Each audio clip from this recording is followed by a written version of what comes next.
नाम इरशाद है, जो मैं अच्छी तरह से जानता हूँ। सीधा एक सोच के साथ शुरू करते हैं कि वो मेरा हमसाया होने की बात करता है, वो मेरा हमसाया होने की बात करता है, तकलीफ़ तो यही है कि बस वो बात करता है। वो मेरा हमसाया होने की बात करता है, तकलीफ़ तो यही है कि बस वो बात करता है। एक मैं हूँ जिसे अब नींद नहीं आती, दूसरा वो है जो ख्वाबों में जीने की बात करता है। एक मैं हूँ जिसे अब नींद नहीं आती, दूसरा वो है जो ख्वाबों में जीने की बात करता है। दूसरा वो है जो ख्वाबों में जीने की बात करता है। कभी नाराज़ होकर भी नहीं होता मैं उससे, मुझे पता है वो ऐसे ही बात करता है। उसे क्या लगता है मैं छोड़ दूंगा उसके लिए सारे ऐब, पागल है वो ऐसे ही बात करता है। मुझे ढंग से बात करना नहीं आता, मुझे ढंग से बात करना नहीं आता, वो मनाने की बात करता है। सुना है बड़ा बदतमीज़ है वो, फिर क्यों मुझसे मिलता है तो बड़े प्यार से बात करता है। फिर क्यों मुझसे मिलता है तो बड़े प्यार से बात करता है। यूं तो कई सर झुकते हैं उसके कदमों में, मैं खुशनसीब हूँ जो वो मुझसे बात करता है।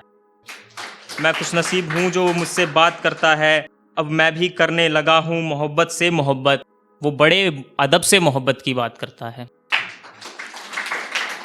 इस शहर में आके पूछा उसके बारे में, इस शहर में आके पूछा उसके बारे में, तो लोगों ने बताया कैसा शख्स है जो प्यासे से पानी की बात करता है। मतलब ये तो ऐसे ही था, मतलब मेरा जोन नहीं है ऐसे प्यार मोहब्बत पे लिखने का, क्योंकि मेरे को पसंद भी नहीं है।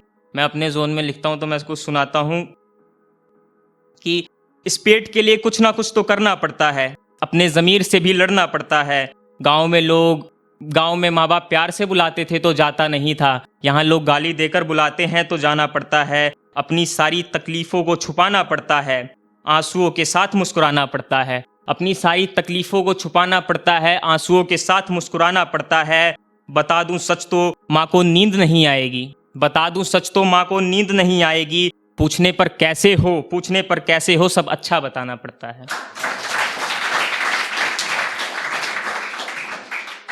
एक सोच ऐसी है कि सोचता रहता हूँ कुछ न कुछ, अब बेफिक्री की आदत नहीं रही। सोचता रहता हूँ कुछ न कुछ, अब बेफिक्री की आदत नहीं रही। भूल गया हूँ मुस्कुराना, खुशियाँ मनाने की हालत नहीं रही।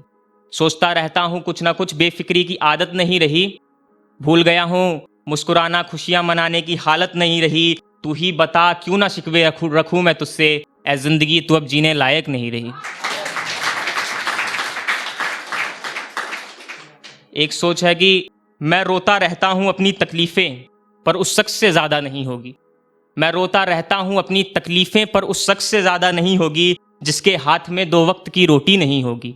मैं रोता रहता हूँ अपनी तकलीफ़ें, पर उस शख्स से ज़्यादा नहीं होगी जिसके हाथ में 2 वक्त की रोटी नहीं होगी। बस ये सोचकर ही सहम जाता हूँ अंदर से, उस माँ पर क्या गुजरती होगी जिसकी औलाद भूखी सोती होगी।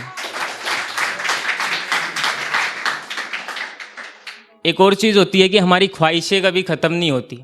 हमें लगातार लगा रहता है कि यार ये भी मिल जाए, ये भी मिल जाए, और ख्वाहिशों से जन्म लेती हैं शिकायतें। हमें जब हमारी ख्वाहिशें बढ़ती हैं तो हमारी शिकायतें बढ़ती हैं अपनों से, या फिर जो हमारी ज़रूरतें पूरी कर रहा है उससे, कि मेरे पास ये है, मेरे को ये मिल जाए तो और अच्छा रहता, ये है, ये हो जाए तो और अच्छा रहता। तो लेकिन और हम दुखी भी हो जाते हैं खुद से कि यार मेरे को ये नहीं मिला, जबकि मेरे दोस्त के पास ये है, उसके पास ये है। तो इस सोच पे कुछ लिखा था कि सोचना देखो आप कि मैं खुशनसीब हूँ कि मेरा भाई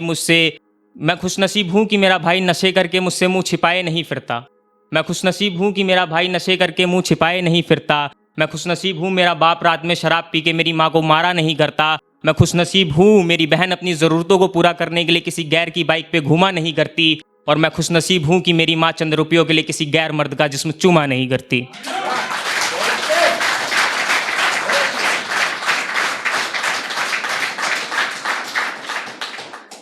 और एक शेर है कि मैं जीतने वाला होता हूँ कि वो आकर हरा जाती है, ख्वाब देखता हूँ तो आंखें घबरा जाती है। मैं जीतने वाला होता हूँ कि वो आकर हरा जाती है, ख्वाब देखता हूँ तो आंखें घबरा जाती है।